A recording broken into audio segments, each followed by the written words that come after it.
What up, what up, what up, what up, what up, what up, what up? It's your boy, WTS Sporty, man, back with another video, man. Look, subscribe, like, share the video, man. Look, let's get straight to it. 10 of the craziest FBI Instagram busts, man, right here on the WTS Sporty channel. Let's get into it.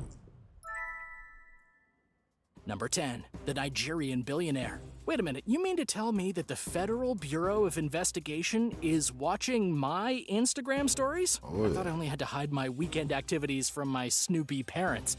But yes, the FBI is in fact all up in our business. All up in your when business. we give them a good reason to be anyways. Facts. The Nigerian Instagram star known as Hush Puppy has been busted in a cyber scam worth over $431 million. Hush Puppy. The man's real name is Raymond Abbas, and he has 2.4 million followers on his social media account. He doesn't do much except show off his lavish lifestyle of wearing designer clothes, driving luxury cars, and flying across the world in private jets. However, he was just busted in Dubai for a crazy scheme in which he ripped off credit card information.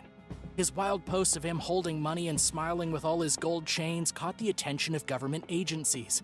He was targeting victims overseas by making fake websites. These websites were poor copies of already known companies and banks.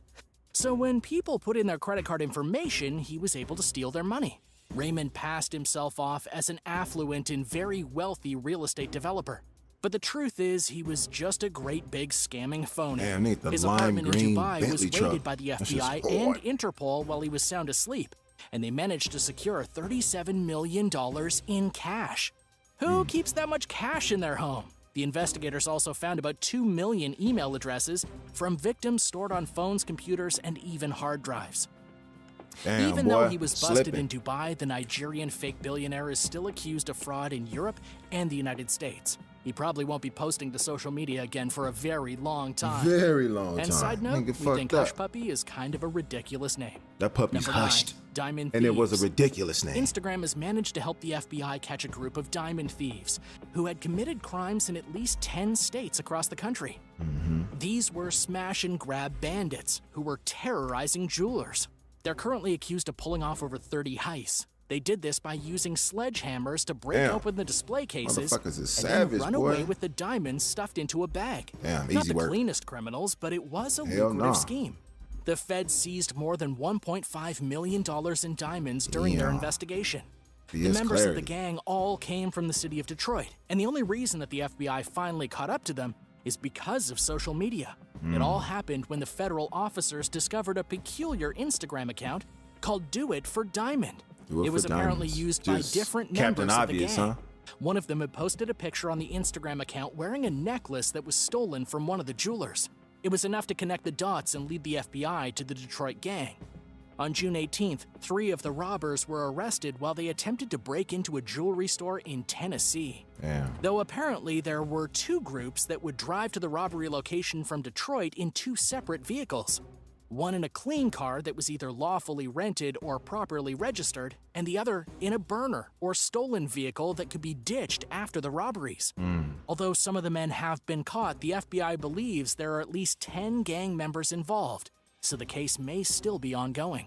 They're trying to stick them niggas with that Rico. Rioter. The FBI says that they used facial recognition software to track and arrest an individual who took part in the Capitol riots back in 2021.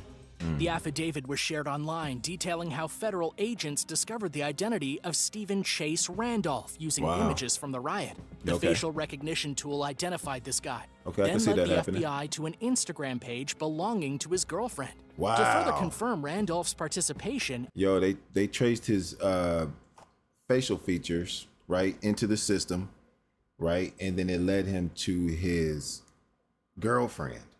Ain't that fucking crazy? Not him. It took him to his girlfriend, bro. Just from his facial recognition, bro. That's crazy. Undercover FBI agents went to his workplace on April 13th and approached him. They struck up a casual conversation with Randolph in which he admitted being at the Capitol during the riots, saying, "I was in it, dumbass, and it was snitching on yourself." Fun. But why did the FBI want Randolph so badly? Well, it's because in the videos from the riot, he could be seen assaulting several police officers at the U.S. Capitol, as well as pushing over the barricades, which resulted in an officer hitting her head against the stairs and being knocked unconscious. Damn. Federal agents used the girlfriend's Instagram account to get all the information they needed, linking it to Facebook accounts belonging to family members, finding Randolph's full name, and then tracking down where he lived and worked before they made the arrest. Number 7. Drug running. A lot of very stupid drug dealers have been busted selling drugs thanks to their Instagram account. This particular bust happened after the suspected dealer let an undercover agent with the DEA follow him on the social media application. This guy was literally posting pictures of drugs that he had for sale in the Bay Area. Could he you also be more posted pictures fucking with dumber great than big that, bro? towers of cash that he had made selling these very narcotics. According to the affidavit released by the DEA, they first learned of this guy, real name Marcos Hatch, from a different local man suspected of dealing drugs. In other words, the other guy snitched on Marcos. It was probably one of the easiest investigations ever. The undercover officer requested to follow the dealer on Instagram. He accepted, and the photographs were proof enough for authorities to get a warrant to search his home, where they not only found drugs, but also an AK-47. So on a scale of 1 to 10, Marcos Hatch is... And that's a straight felony in California, like just having the AK-47. You know what I'm saying? I'm not sure what pieces are illegal, because, you know, you could break a gun down into pieces. And then there's certain, you know, portions of a firearm that are considered lethal and will be deemed as, you know, felonious having, for lack of a better way of putting it. How dumb do you think? Let us know your opinions in the comments section down below. And if you're liking this video, be sure to hit the thumbs up and subscribe buttons if you haven't already. Go ahead and do that. Number 6, fake student. A woman in Florida who happened to be a former police officer was recently arrested after she snuck into a high school and posed as a student to try and collect Instagram followers. What? This is one of the weirdest cases of the century.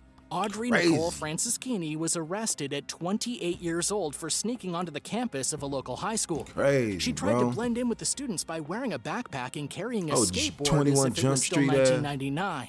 She then handed out paper flyers with her Instagram printed on them, asking students to follow her. But then a security guard got suspicious. That was good publicity. Like, as far as marketing is concerned. But damn, the high school, like, you want a bunch of high school students following you on your Instagram page? Well, I mean, what the fuck kind of adult were you? Fucking borderline pedo, you know what I'm saying? As she seemed to be harassing the students. The security guard called the police. Borderline, Audrey ran away, and the police officers then used her own flyers against her, discovering her identity from her Instagram account. She was charged on 3 counts, one for burglary of an occupied dwelling, another for trespassing on an educational institution and interference, and the third for resisting an officer without violence to his person. She racked up $16,500 in fines. And to make this... Yeah, she was a squatter, bro. She was squatting. That's crazy. I thought she was a cop or something. Didn't she have like some good job at first? And nevertheless, man, she fell off. She got caught squatting. From what I hear, man, if you squat long enough in one of these motherfucking houses and shit like that, you can actually take the owners to court and like stay there. You know what I'm saying? Like, don't take that shit from me. Don't like go, you know, leaving your crib and then going to moving into abandoned, you know, houses and shit like that and calling it yours. Don't do that shit on account of what I'm saying. I'm pretty sure there's a lot of red tape involved, but yeah, I think people are actually doing that squatting ass shit. Or even weirder, she had actually been charged in 2017 with revenge porn because she stole and posted naked pictures of another officer she had worked with, resulting in her getting fired. As for why she was looking for Instagram followers at a high school, well, we don't really know. And anyway, she's obviously crazy. Number 5. Obviously. Cocaine pineapples. What? Have you ever bought a box of pineapples only to realize it was actually a box of cocaine? Never. I mean, I haven't, but maybe you have. Operation Trojan Shield was a huge... Nigga, if I did, man, my whole setup would be laid out a lot better than this if I found one of those motherfucking pineapples. Now, I'm not saying that I would become a coke dealer. I'm just saying there might be somebody that... Oh, never mind. Let me keep going. Operation conducted by the FBI to take down criminal groups working across the globe to smuggle drugs and launder money. And it involved hardened encrypted devices. Damn. These are devices that transfer messages secretly like an encrypted cell phone. The operation began in 2016 with the FBI investigating a company out of Canada called Phantom Secure, which as it turned out was selling hardened encrypted devices only to criminal organizations. When the police shut down the company, over 10,000 devices being used by these criminals suddenly went dead. The FBI did the same thing with more companies, shutting down all encrypted communication. Basically, the FBI doesn't like people talking if they can't listen in on it. It's because criminals using the devices were organizing crimes under the radar. Crimes like hiding cocaine inside boxes of pineapples. What? By 2021, Operation Trojan Shield led to the arrest of over 800 people and the seizure of over 8 tons of cocaine and 22 tons of marijuana. Number 4, Russian crypto laundering. The FBI has arrested a Russian rapper residing in the United States for the crime of money laundering. For evidence, Anybody the ever FBI heard of used this dude? Instagram pictures in How's which he the a rapper? rapper I ain't never heard of incriminated this nigga. himself by posting huge wads of cash in both dollars and Russian rubles. Maxim Boyko was laundering Russian money in the rubles? United Is that like States the using Russian money? cryptocurrency as well as conspiring with organized crime syndicates in other parts of the world. He may have continued on with his scam if not for how he entered the States in the first place.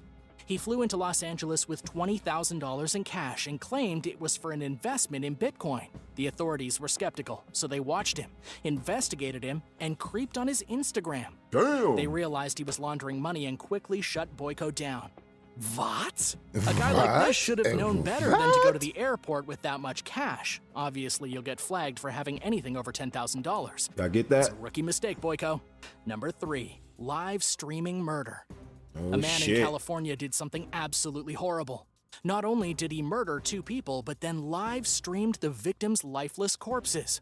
Raymond Michael Man, I Weber remember has this since been weird-ass charged nigga with doing the that murder shit. of 2 women. I seen that shit. And the police had all the evidence they needed from a 36-minute-long video that he streamed on Instagram. In the live stream, Raymond was holding a firearm, I need to pointing be at the dead snitching on bodies, yourself. Y'all and might as well talking about just- how the women had tricked Y'all him. might as well just do y'all little crime, nigga, and then go straight to the motherfucking police station, because that's how y'all getting down. Y'all niggas be hitting licks and then posting pictures with the gun right up to your face and, you know what I'm saying, stacks of money that you just got from the robbery, gold chains from the lick, diamonds on your fucking, on your hands from the jewelry heist. You motherfuckers is shallow. That's the new generation. I'm telling you, old motherfucking generation motherfuckers, the generation before the new generation or 2 generations before that. Man, this motherfuckers that's sitting out in the sunshine today. You know what I'm saying? Because they ain't snitching on themselves and feeling that urge and desire to get attention. Like, you motherfuckers is weird as fuck, dog. Him and set him up. He also said he was aware that the police were coming soon, and he would never be seen again. The call came in at about 2:45 in the morning, when a woman phoned the police to report someone she thought was armed and dangerous inside an apartment building just outside of Sacramento. She said that the man was live streaming himself on social media inside his apartment. By How this the fuck time, did they the know 2 that, women though? were already dead. When officers arrived, the man had barricaded himself inside. must have heard the gunshots Raymond or something. would not come out. Cops were forced to burst their way into the apartment, Burst? taser the guy, and then arrest him. He got As away for clean. the They identity just of the tased 2 his dead ass up. women, the police have not yet released anything. According to Fox News, Raymond was a local resident and already wanted on several felonies. Oh, God, thanks. I thought they was going to say he was a local rapper. I see what they're trying to do. They're trying to associate anything gully and grimy that happens in the street with rap. Russian rapper? It's like, that motherfucker wasn't no rapper like that. Somebody pull up his SoundCloud. Let me see if he hitting like that. He probably hitting now, since he done been to jail over his shit. I guarantee you, 2 things that make you blow up nowadays is death and jail. That's just crazy. Including domestic battery and assault with a deadly weapon. Number 2, dead in a suitcase. A man has been arrested in mafia connection ass to a shit. dead Instagram influencer who was discovered deceased and stuffed into a suitcase. Yo, This is some seriously graphic stuff, so be prepared. Instagram prepared. influencer Ekaterina Karaglanova, only Damn. 24 years old, was stabbed Little multiple badass. times and then put into a suitcase and left inside her oh, Moscow shit. apartment. She owed some money So or who had too much found her mouth. body? Sadly, it was her parents. Oh, They no. let themselves into her apartment after she neglected to answer. That had to be terrifying, bro. Just imagine, you know what I'm saying? You don't imagine it. I'm pretty sure it's very difficult to imagine any of this type shit, right? But just imagine you going to do like a, what do you call that shit, a sanity check on, you know, one of your siblings or your child, you know what I'm saying? And then, you know, after not hearing from them for like weeks or a month at a time, however often you speak, and then they go do a fucking wellness check on you, and then you cut up in a fucking box, or they just walk into your crib, and then you smell this pungent, strong scent of a dead ass. That's all bad. their calls for almost a week. They found her brutalized inside the suitcase, and afterward the authorities were quick to arrest a man in connection with the killing. A man who was apparently jealous of the young and attractive Instagram star's lifestyle, her travel plans, and her new boyfriend. She had about 85,000 Instagram followers, making lots of money from sharing photos of her. That's gotta be a fucking typo. Ain't no way in the world some man's gonna be jealous of the way some woman is living. The fuck? I'm gonna tell you like this. I don't give a fuck how much money a woman has. It's not gonna look the same versus when a man has it. Like when women can have like money, I'm talking about like sugar mama money, and you not really gonna be able to tell if she ain't materialistic. She'll have that shit in like savings, and all of her shit'll be paid off, and she'll just be sitting on money. But you know, that's just crazy. In lingerie and at luxury hotels. But all that luxury ended up being her downfall, as the jealous man decided that she just didn't deserve it. What? Number 1, Bitcoin scam. How the fuck is you A popular like personality on Instagram known as Jay Mazzani has been charged with wire fraud. His real name is Jabara Igbara, and he used his popularity on social media to trick his followers into selling him Bitcoin. This guy actually had people who liked him enough to follow him on social media send him Bitcoin while saying that he was going to send wire transfers to them, paying up to 5% above market value. But in reality, he never sent any money to anyone and ended up getting away with $2.5 million in Bitcoin from his victims. But he didn't get away for long, since he was busted by the FBI after his victims freaked out and the internet exploded in complaints.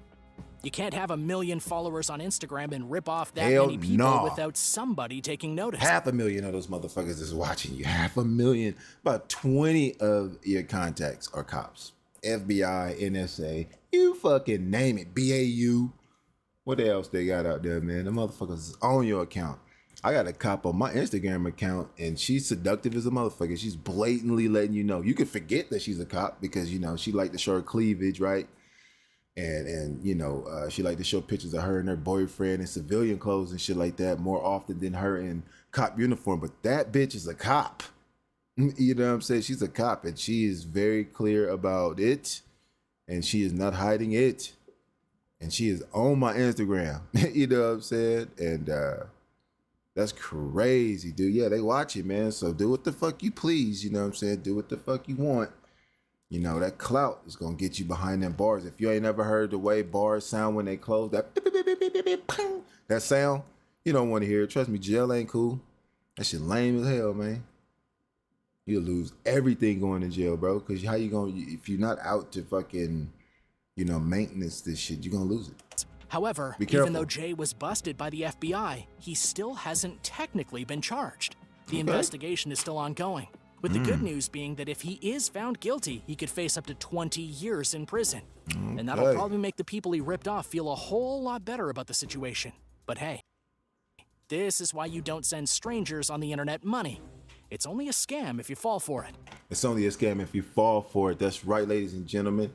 Thank you for watching this far.